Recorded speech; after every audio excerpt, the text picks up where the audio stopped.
L'unique. Chapitre 11. La stratégie du hasard. Les chiffres dansent seuls. Le hasard guide le regard. Le flou fuit l'écran froid. Ce ne fut que le lendemain, au retour du collège, qu'Ozipi pensa détenir la solution. En mathématiques, ce jour-là, la classe s'était rendue dans la salle informatique en compagnie de leur professeur. Ils allaient s'initier au tableur pour le cours de statistique.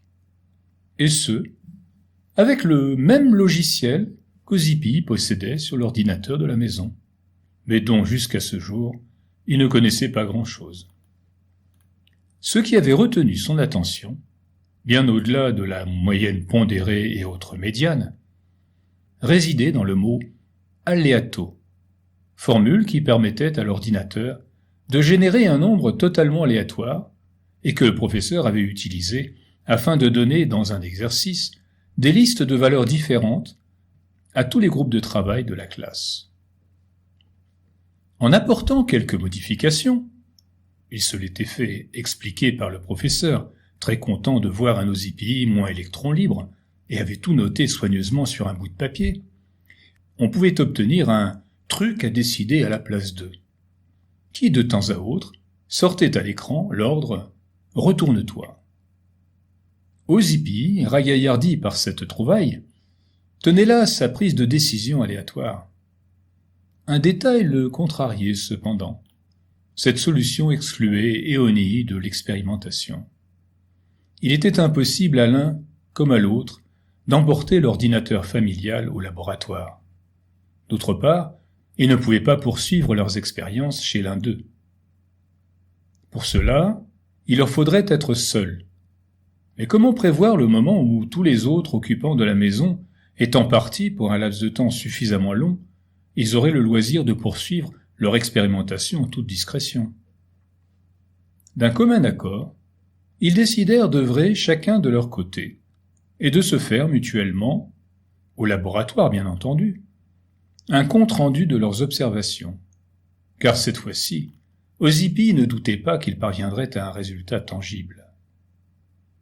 Pour lui, l'occasion se présenta le soir même. Son père avait proposé à toute la famille d'aller au cinéma, voir le dernier film de la série La Guerre des Étoiles. Ozipi prétexta un devoir de sciences physiques à rendre pour le lendemain, et se retrouva ainsi seul, avec plus de 2 heures de tranquillité en perspective. Muni d'un miroir qu'il plaça devant lui, pour reproduire les circonstances de l'événement, il s'installa devant l'ordinateur, fit démarrer le tableur, saisit au clavier la formule du professeur, puis s'apprêta, comme il l'avait appris, à relancer le calcul de manière à ce que la fonction aléatoire génère une nouvelle valeur. Et ce, jusqu'à ce que, dans la petite case où devait s'écrire la formule en question, apparaisse l'ordre « Retourne-toi ». Ce n'était pas très facile de garder dans le champ visuel à la fois le miroir et l'écran de l'ordinateur. Cet exercice faisait loucher Ozipi terriblement. Tant bien que mal, cependant, il parvint à privilégier ces 2 rectangles de lumière tout en restant concentré sur l'apparition du signal. Il avait demandé à son professeur un affichage relativement rare de la valeur déclencheuse, et d'après celui-ci, elle devait sortir en moyenne tous les 50 tirages. Ozipi comprit un peu mieux ce jour-là ce que signifiait valeur moyenne, car à la première série d'essais, il n'avait pressé que 2 fois la touche de recalcul du tableur lorsque l'ordre apparut à l'écran. Ozipi fut totalement pris de court, et son temps de réaction avait été bien trop long. C'est ainsi qu'il justifia pour lui-même l'échec de cette première tentative, car bien évidemment, il n'avait pas aperçu la moindre zone de flou. Lors de l'essai suivant, plus de 200 appuis successifs furent nécessaires pour que le message s'affiche à l'écran. Là encore, Ozipi, les réflexes amollis par la longueur de l'attente, fut pris au dépourvu. Et bien sûr, aucune vision. Mais cette fois encore, avec le même argument qu'au premier essai, il était impossible de conclure quoi que ce soit. civium, civium, civium. Au fil des tentatives, Ozypie s'apercevait de l'extrême difficulté de son projet. Il souhaitait simultanément atteindre 2 buts opposés. Non seulement il voulait être parfaitement surpris lors de l'apparition de l'ordre, puisqu'il s'agissait de ne rien laisser deviner à l'autre, mais en même temps, il fallait être capable d'agir comme par un acte réflexe afin de devancer le malin.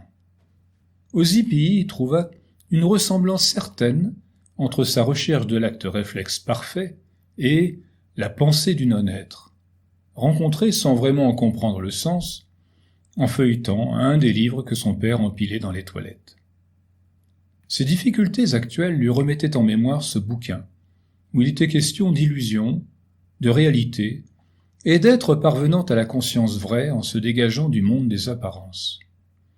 Il se souvenait en particulier d'un passage où il était question de l'esprit vent, esprit qui surprend et maîtrise autant la goutte d'eau que le jet de la pierre.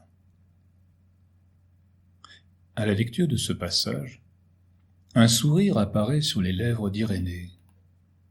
Kataek, Kataek, Kataek, Kataek.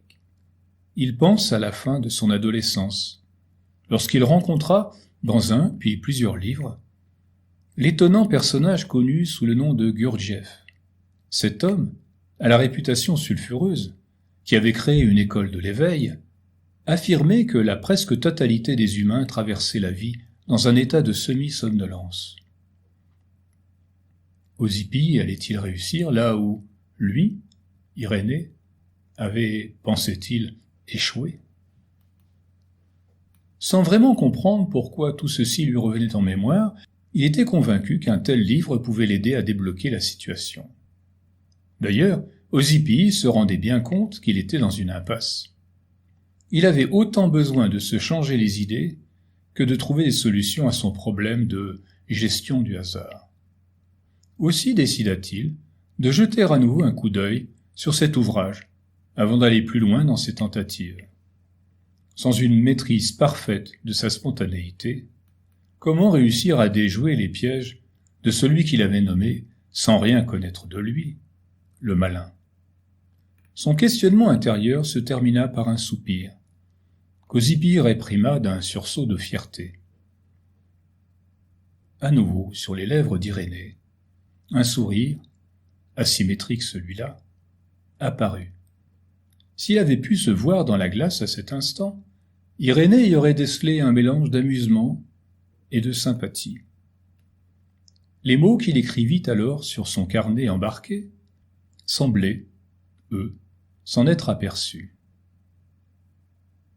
Et c'est, le cœur ailé, le regard mouillé d'une lumière amicale, dense comme le ventre d'une abeille, qu'à tour de rôle, l'ami et son double se sont donnés à ce jeu-là. Et rien n'a jamais autant caressé la terre sous leurs pas que leur joie.